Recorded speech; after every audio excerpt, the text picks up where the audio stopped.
Well, this is the first shock of the Hall of Fame voting process for me this season.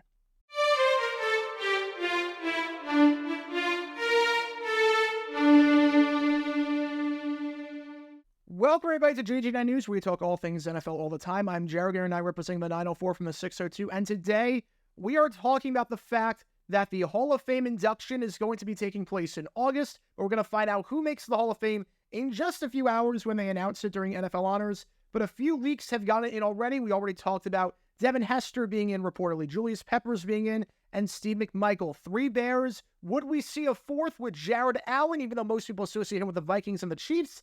And it looks like the answer to that question is no, because according to earlier reports that came out before NFL Honors, Jared Allen is not making the Hall of Fame this year. He was a top 10 finalist last year, and he'll have to wait another year to make it into canon. 136 career sacks, 5-time Pro Bowler, 4-time first-team All-Pro, and 2-time league leader in sacks, including one season with the Vikings, where he had over 20 sacks.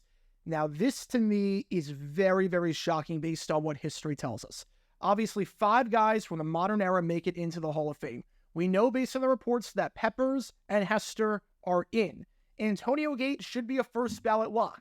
That should mean that in the top 10 finalists from last year, that 2 of them were going to make it. I have a list of all the finalists from that year. You have Jared Allen, Torrey Holt, Andre Johnson, and Reggie Wayne.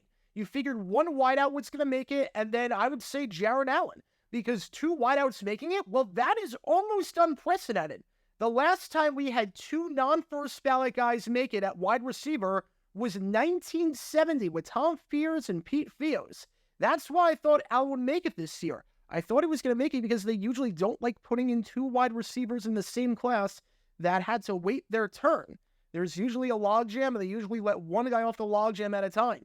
But now, this opens the door tremendously for Torrey Holt and Reggie Wayne. I figure Andre Johnson is getting in this year because he was a top 10 finalist in 2022 and in 2023. Torrey Holt and Reggie Wayne were only top 10 finalists in 2023, not in 2022. So Andre Johnson has priority. But I figured Holt and Wayne would be off the list because of that logjam thing where they don't let 2 non-first ballot wideouts in.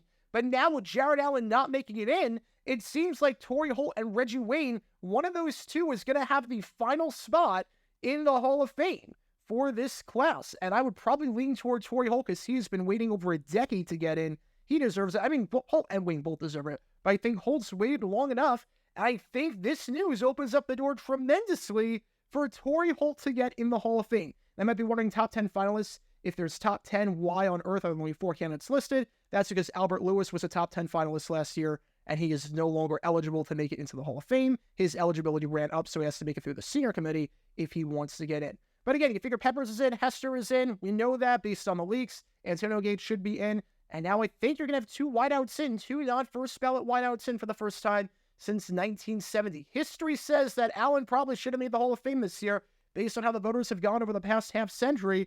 But it looks like that is not going to be the case.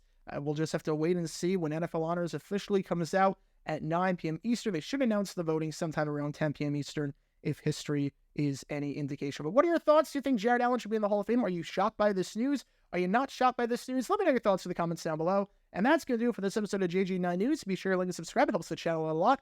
And be sure to check out my main channel, Jared9, where we talk all things NFL history all the time. Until next time, this is Jared9 signing off. And as always, go Jags.